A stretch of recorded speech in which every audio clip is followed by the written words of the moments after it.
das coisas mais importantes que ocorreram na regência foi a tentativa de descentralizar o poder no Brasil. Então os regentes procuraram atender aos interesses, principalmente das grandes províncias. Quais eram? A província do Rio de Janeiro, a província de São Paulo começava a crescer, Minas, Pernambuco, Bahia e umas poucas mais.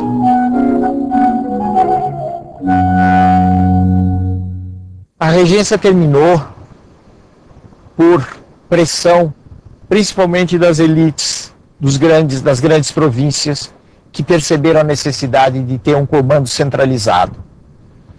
Essas elites pressionaram no sentido de que fosse decretada antecipadamente a maioridade de Dom Pedro, que era um menino de 14 anos.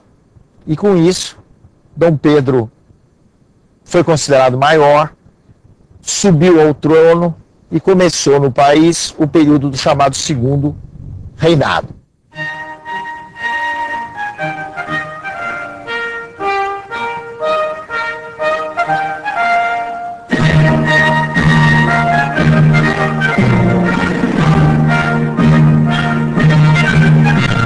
Foi no início do reinado de Dom Pedro II que, na realidade, se formaram os dois grandes partidos, que foram o Partido Conservador e o Partido Liberal. O Partido Conservador, ele era formado principalmente por aquilo que nós chamamos de burocracia imperial, isto é, os altos funcionários da corte, que se aliavam à grande cafeicultura, aos grandes produtores de café do estado do Rio. O Partido Liberal era formado por gente de outras províncias, província de São Paulo, província do Rio Grande do Sul, em parte a província de Minas Gerais. Durante um certo tempo, os liberais foram menos centralizadores, fizeram mais poderes para as províncias do que os conservadores, que apostavam muito na força da corte e na força dada ao imperador.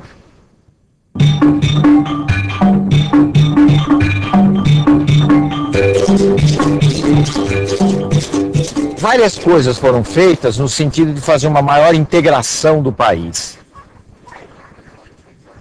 A integração financeira se fez principalmente através do primeiro grande avanço de um sistema de bancos no país. A integração espacial, geográfica, se fez principalmente pela introdução de um meio de transporte que representou uma revolução no país, que foi a estrada de ferro.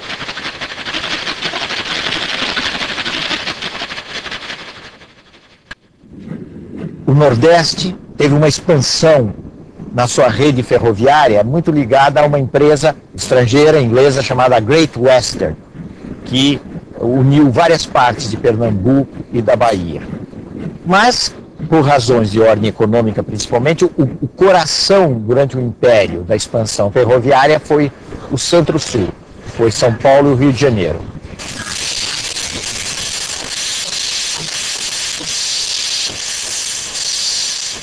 Isso, naturalmente, esteve muito ligado ao comércio do café, ao escoamento do café para se chegar aos portos e daí exportar o café para os centros consumidores.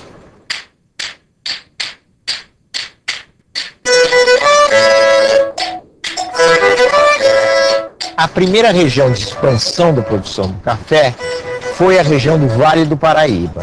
Primeiro na sua parte da província do Rio de Janeiro. Depois de 1860, aproximadamente, a grande região cafeeira se tornou a chamada região do Oeste Paulista.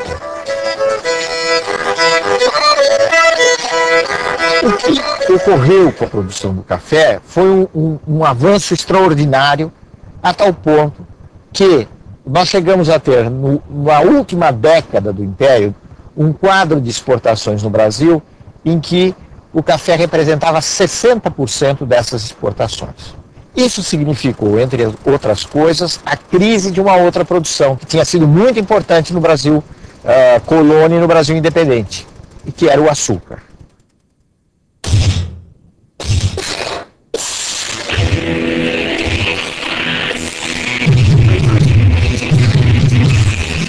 Uma frase muito comum no Brasil do Império é a seguinte: o Brasil é o café e o café é o negro. O que quer dizer isso? Que o café, a produção do café se baseava muito no trabalho escravo. No quadro internacional, o sistema escravista entrou em crise. E entrou em crise porque a Inglaterra começou a se industrializar, o comércio de escravos deixou de ser do interesse dos ingleses e eles procuraram criar aquilo que se chamou de um mercado internacional de mão de obra livre. Então os ingleses começaram a combater a escravidão em todo o mundo e começaram a apresar os navios negreiros que transportavam escravos, sobretudo no comércio do Atlântico. Ao realizar essa política, os ingleses necessariamente iriam se confrontar com os interesses brasileiros, de uma elite brasileira que vivia da escravidão. Mas na realidade os brasileiros não tinham a menor intenção, nem os grandes proprietários, nem os negociantes de escravos, de acabar com o tráfico de escravos e a escravidão no Brasil.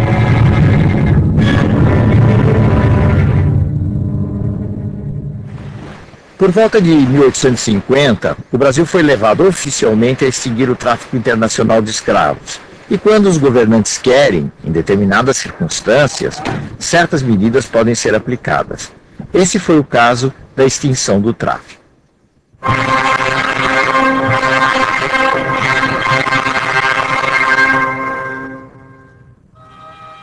A história do segundo reinado está cheia de fatos importantes, inclusive no plano da política externa, porque foi durante o segundo reinado que o Brasil se lançou numa grande guerra que foi a guerra conhecida como a do Paraguai.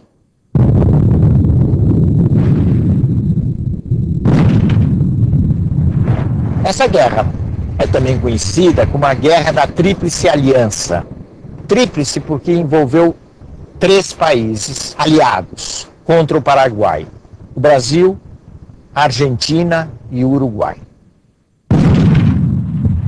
O resultado do conflito foi um verdadeiro desastre.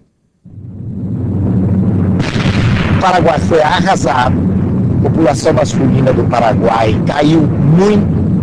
Houve milhares de mortos brasileiros, milhares de mortos argentinos e uruguaios. Os homens que viveram esse final do século XIX tinham uma consciência que hoje nós não temos, de que houve um Brasil antes da Guerra do Paraguai e houve um Brasil depois da Guerra do Paraguai.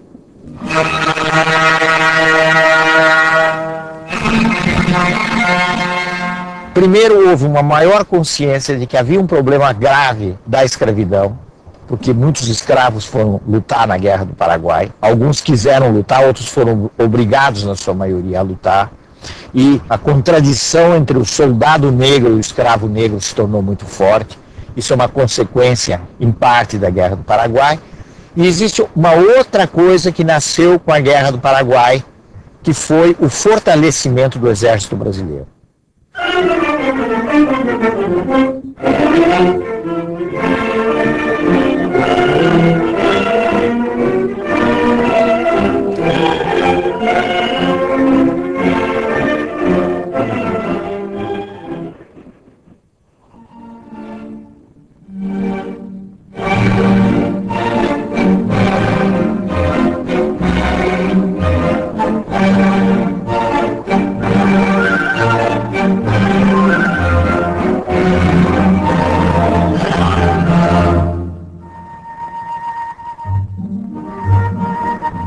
A abolição da escravatura se deu ainda no reinado de Dom Pedro II, pela mão da princesa Isabel, que estava transitoriamente com as funções de reger o trono.